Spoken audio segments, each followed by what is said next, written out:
The storm had rolled over the city like a warning sent from heaven, its thunder shaking the windows of the Marcellus mansion as if urging the people inside to pay attention, because time was about to run out for one of them.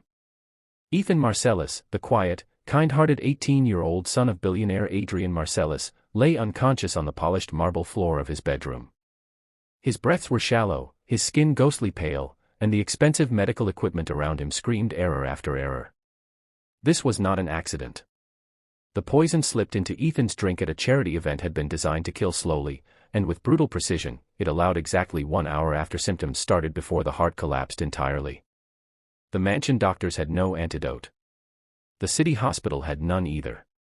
The ambulance was on its way, but the storm had flooded the streets, causing delays. Adrian Marcellus, often feared by business rivals and respected by world leaders, now knelt helplessly beside his dying son, shaking, crying, begging the doctors to do something. His voice cracked with a desperation money had never been able to buy. Meanwhile, standing silently in the corner of the room was a young maid named Era, small, unnoticed, almost invisible among the frantic chaos, but her eyes were fixed on Ethan with a sharp, blazing determination no one else possessed. Because she knew something no one else did. She knew what poison it was. She knew why it was used. And she knew the one impossible way to stop it.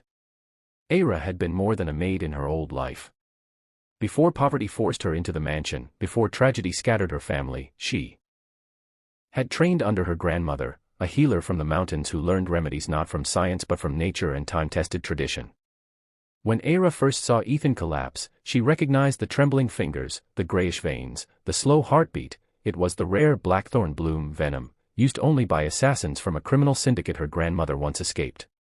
Modern medicine couldn't cure it.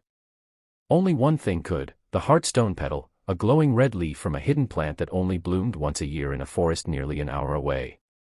And Ethan had exactly 58 minutes left. Era swallowed hard. Getting the petal in time was impossible. Absolutely impossible. But as Ethan twitched in agony and Adrian screamed at his security team to fix the damn roads or fly a helicopter through the storm, Era stepped forward.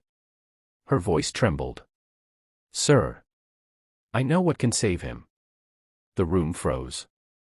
The billionaire slowly turned toward her, disbelief and rage in his bloodshot eyes. "You," he whispered. "You're a maid.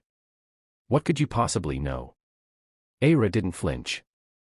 "Everything you're doing right now, it won't work. This poison has only one cure. And I know where it is." Ethan's doctor grabbed her arm. "This is not the time for, let her speak." Adrian roared, startling everyone. Era explained everything while the clock on the wall ticked mercilessly. When she finished, Adrian's face drained of color. The forest was far, dangerous, and the storm had drowned all roads. "It can't be done," the doctor said. "Even if we had a helicopter," but Era was already moving, her mind racing through 1,000 memories of her grandmother's lessons. "There is a second way," she said quietly. "It is harder. More painful. Almost never works. But if Ethan trusts me, and if you do too, I can try." Adrian grabbed her shoulders. "Do it. Whatever it takes. I'll sign over my entire fortune to you if you save him." Era shook her head fiercely. "I'm not doing it. Money. I'm doing it because someone tried to kill him, and I think they're inside this mansion." Gasps filled the room. Era knelt beside Ethan, placing both hands over his chest, whispering old mountain incantations that made the doctors gape in shock. She pressed her palms to his skin, pushing her own energy into him, forcing the poison toward his heart to slow its spread, a technique her grandmother once called life-shifting, so rare only 3 people in the world could do it. Pain sliced through her veins like fire. Her eyesight blurred. Her breathing cracked. But she didn't stop. Ethan's heartbeat, which moments ago had been a whisper, thudded once, twice, stronger. But time was running out. They had 41 minutes left. Suddenly, heavy footsteps thundered down the hallway. Security guards burst inside. "Sir. Someone tried to break into the East Wing. We think the attacker is still here."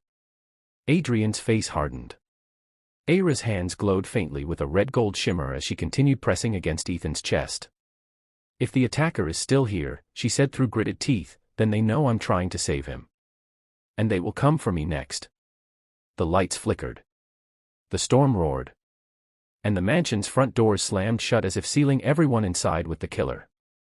Aira didn't stop. She couldn't. Ethan, she whispered, hold on. I won't let you die. And as the clock ticked down to 40 minutes left, something impossible began to happen.